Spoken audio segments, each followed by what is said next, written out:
everyone. You know, this is Kimberly, your night nurse from Reggae Redemption Radio, Sunday mornings, 10 a.m. until noon on Coastal Carolina's Modern Rock 98.7. And you know, this vlog of ours we'll often have guests about reggae and world music, and sometimes we stray off that path. And today is one of those days I'm really excited to bring to you a comedian who's coming to town at Thalian Hall this Thursday night, the 27th of March. Welcome to the Reggae Redemption vlog, Billy D. Washington. Thank you. Good to see you, Kimberly. Finally, we hooked this up. I'm super excited about you and your audience and Thalian Hall. We're excited to have you. And I'm going to be honest, when they talked to me about interviewing you, I hadn't seen your act, but I did go back and do some homework. You're funny. You're a funny Oh, guy. I You appreciate I appreciate that. Thank you. Thank you. I well, get we're that ex- sometimes. yeah, well, you should because you're a comedian. That's the goal, right? That's what you want. So Yeah. I want to let people in on one of the coolest things about you, which is that your career path has been very interesting because you used to be in law enforcement. I don't know which branch or what you did. I'd love to hear if you're willing to share. But my main question is rooted in how that travel from law enforcement officer or personnel to a comedian on stage. I'd love for you to talk about that transition. You know what's weird is a lot of people think that it's a really different transition, but if you think about both jobs are similar. Like when I was a cop, you have to be good with people. You have to be able to go in and control the situation. You have to de-escalate, and you have to be able to find that relative thing that everybody can understand in order to be able to, achieve whatever purpose. And so Yeah. it's the same job. It's the same job in comedy. Like when I was a cop on the street and doing whatever, doing patrolling and whatever, it wasn't that I was funny as a cop, but I did learn a lot about people and what people respond to and how to make people comfortable. And one of the biggest things about stand-up comedy is public speaking and my police training and all of the stuff that I went through as a police officer in Houston or in law enforcement for those 10 plus years prepared me for just being in front of audiences because there wasn't a situation, a group of people that I ever felt uncomfortable in front of because, I'd been in much more dangerous situations. Well, and I would imagine that in the day to day of doing law enforcement work, that if you don't find a means by which to apply humor whenever you can, it can take you down a rabbit hole. So I'm sure that was helpful for you to have a funny bone in that work. Y- Yeah, I mean, yes and no. I mean, it didn't. I mean, the humor didn't come along until I wanted to compete. There were people doing stuff on stage. I went to an open mic one night. I mean, I used to work security at a comedy club, and I mean, it was my extra job. I patrolled during the day. At night, I worked security at a comedy club, and I would watch these comedians on stage, and they would say these stereotypical things about black people that I didn't like, and they Mhm. would they would use the same racial tropes over and over again, and I knew that I could be better communicating our experience than Yeah. they could. So I didn't get into comedy because I was funny. I got into comedy because I wanted to compete with these white dudes I was watching every week, make all make all this money Yeah. painting these portraits of the black community that may or may not be true. I just wanted to give a different perspective and be able to share a different type narrative. That is such an amazing answer and is so nuanced. Now I want to talk to you for the next 2 hours, but I know we don't have that kind of time. Because but yeah, I like what you are sharing because that's probably one of the most authentic answers I've ever gotten for any question. You could have hemmed and hawed and danced around that fact, but going to that main Yeah. thing of what pulled you in, which is a nice segue into my next question. What generally is your subject matter, or is it broad and it changes and flows and ebbs in and out every day? It is broad and it does change and flow, but I'm still the same person I was, back 32 years ago when I started. I still want to be able to paint these colorful pictures about being an African American or a Black Americana Yeah. and how we see things. And also audiences. I mean, that audience Thursday night, I don't want them to feel like I'm there rehearsing for a bigger show, which is what typically happens if, some bigger acts, some big comedy acts, some bigger comedy acts, they come and they sell out the theater, but they're basically there just to rehearse for some TV thing they're working on. That is not what I'm doing. When I show up there, I will probably do the best material that I've ever written in the entire history of my career because I want to entertain. I'm not there Yes, to practice. I'm not there to impress. yes, I'm not there to get drunk. I yes, am there to be as entertaining as possible to the people who are spending their hard-earned money to come out and see me, and that's my show of appreciation to them. I want to. The answer is it's going to be immersive. I'm going to cover a wide range of topics. Some are going to be comfortable. Some are going to be uncomfortable. I yes. have I have varying opinions on politics. I'm right down the middle. I'm a red Democrat and I'm a blue Republican. I So love it. I will literally be an equal opportunity offender, to borrow There a you phrase. go. I was gonna call you that.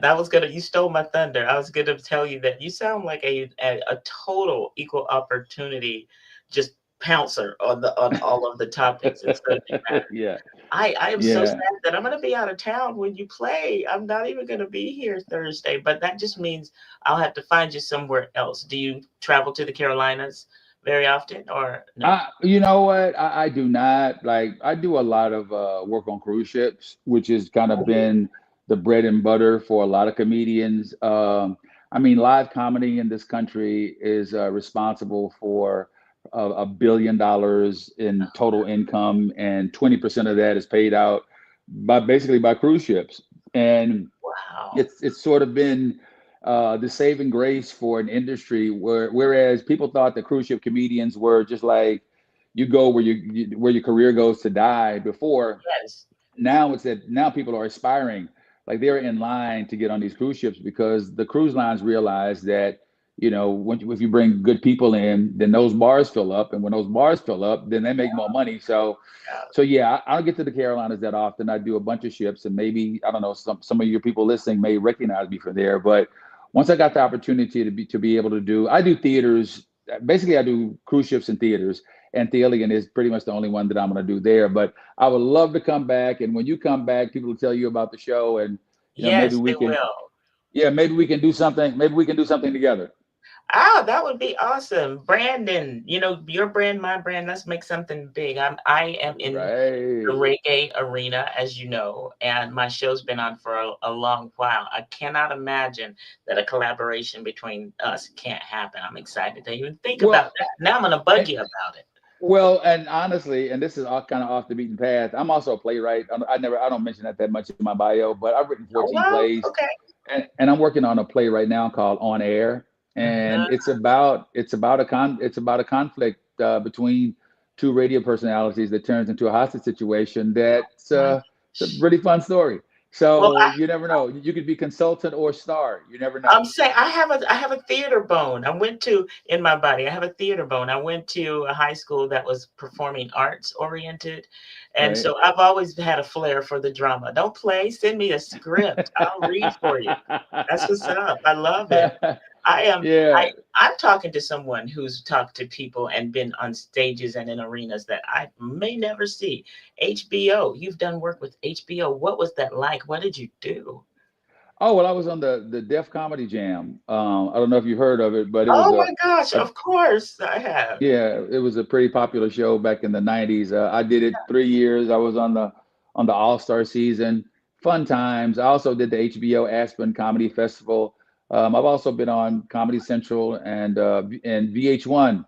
If you remember the VJs Of from back in the course, day, of yeah, I course. was I was the last ever VJ on VH1. So Oh, people wow. might know me for that, but if people like know me for anything, it's my what I do on the piano because I play piano in my show, and there are Oh my clips of me gosh. doing that, and that's kind of what kept me working for the last 30 years. Just Def Jam got something started, and I was clean enough to be able to work in that sort of black corporate space.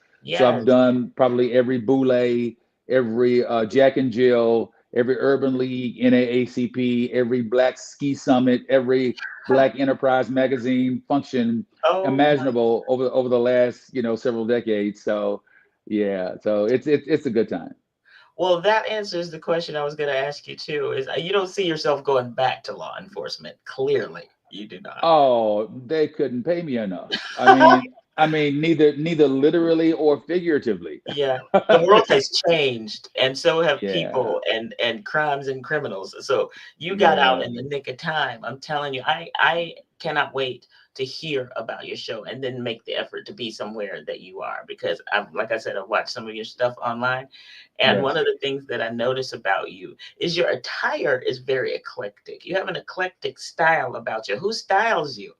Oh, that's a funny question. That is so funny right now Well, because because I'm a fashionista. I love clothes, so I oh, love. that's great. Well, okay. So, like, you'll get this. So, I'm going for my a very contemporary kind of urban cowboy look Okay. there, but it's not going to be cowboy boots. They're going to be like the cowboy sort of work boots, with a kind of with a jean something and a plaid something somewhere. Yes. It's not going to it's too over the top, but you know what I mean. It's like I have like different outfits for different things that I Yeah. want to be able to sell, and this show is going to be some storytelling and some other stuff, but I do want to be able to appeal to that conservative side. I mean, Yeah. even though I'm not, there are things, I don't want to get overly political on your show, but there are So things in government right now that I don't agree with, but I still believe in the people, and I there you believe go. that, and I want to do a show that's all inclusive.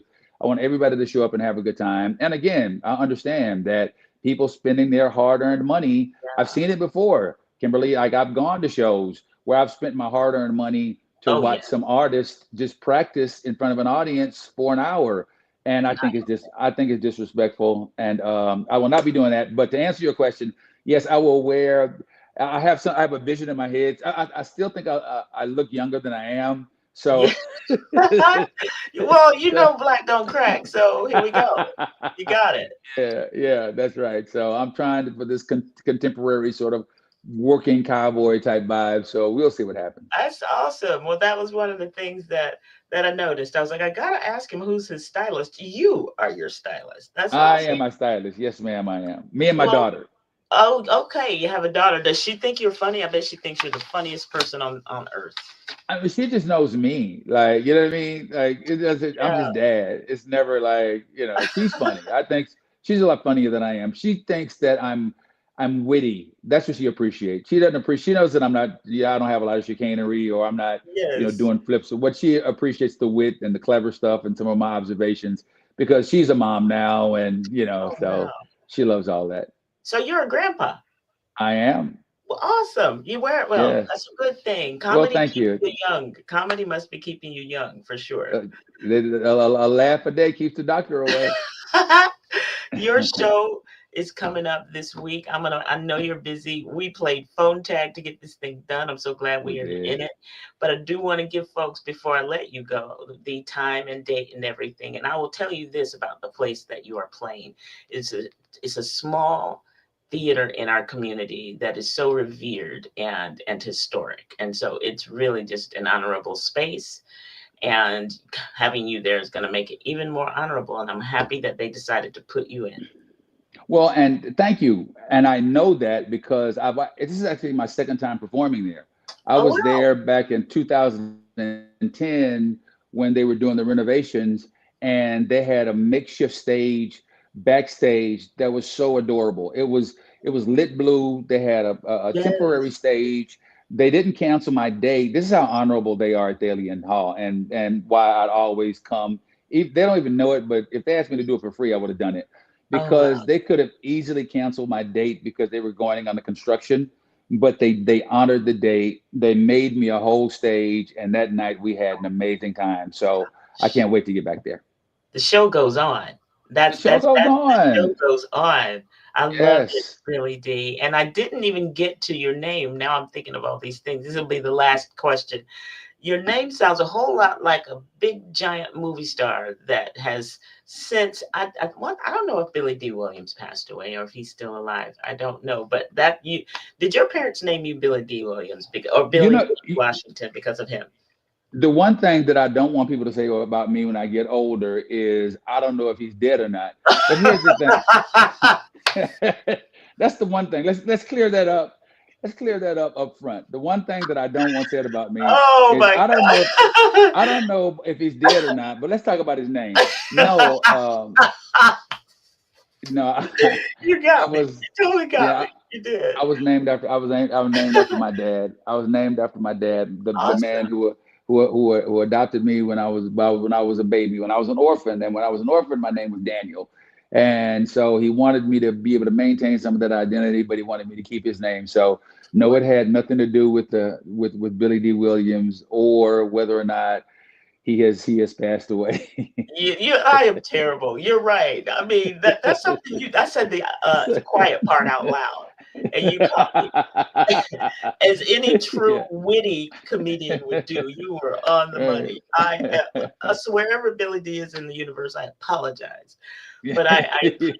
I appreciate you using me for Oh your no, no, comedy. I'm I felt definitely like I'm at your show. What'd you say? oh no, I'm definitely gonna tag him in this. So we don't know or not, but we probably will within the next couple of days. Okay, just say it. Just say it. Just say it. Thursday night is your big night here. Second time playing at Thalian Hall. I'm talking to the audience now, y'all. If you want to go to this to this show, this comedic show, then you need to get your tickets at Thalian.org and put your W's in there, www.thalian.org, and you can get yourself the tickets to see this great comedian. He's funny. You already saw it in the interview off the cuff. And if unplanned and off the cuff impromptu is that good, we're gonna have a good time. You all are gonna have a good time. Like I said, I won't be here, but I'll be there in spirit, Billy Now D. now if you don't mind me asking, what are you going out of town for? You are all up in and through my business. Now hold on, It's wait a minute. You've asked me 15 questions. I asked you one. I've asked you one question. If I can honor your 15, you can honor my one. the least you can do. So it's my boyfriend's birthday, and Oh, okay. going Okay, okay. to we're going to Cherokee, North Carolina is the mountains, and we've never been there. So that's where we go. I cannot. Oh, I just told the world No, what that's fine. you No, are it's so beautiful. Now, are y'all going through something right now? So you guys decide to get away to kind of Billy, I'm rekindle. closing this interview. You are that is the kiss of death for any interviewer. When you lose your voice to the Right. interviewee, you almost Yes, had ma'am. me because I'm a talker. Well, I'll talk to well, anyone. I'll just say you never answered the question, but we'll end it right there. I wish y'all luck. I hope Thank, y'all, because y'all look good together. yeah, we I wanted to work out and just, and maybe we'll see you guys next time. oh, you will see us next time. I was devastated that we're going to be gone because I really wanted to see, especially after I watched your stuff. Funny man, you Yes, are very, very thank funny. you. I appreciate it. And thank you for taking time. I really appreciate it. No worries. Thank you for playing tag with me and allowing me to catch up with you. All Oh right. no, I appreciate the platform. Thank you so much. Absolutely. Have a All great day. right. Rest of your day, Billy D. Thanks, you too. Bye bye. Okay, bye.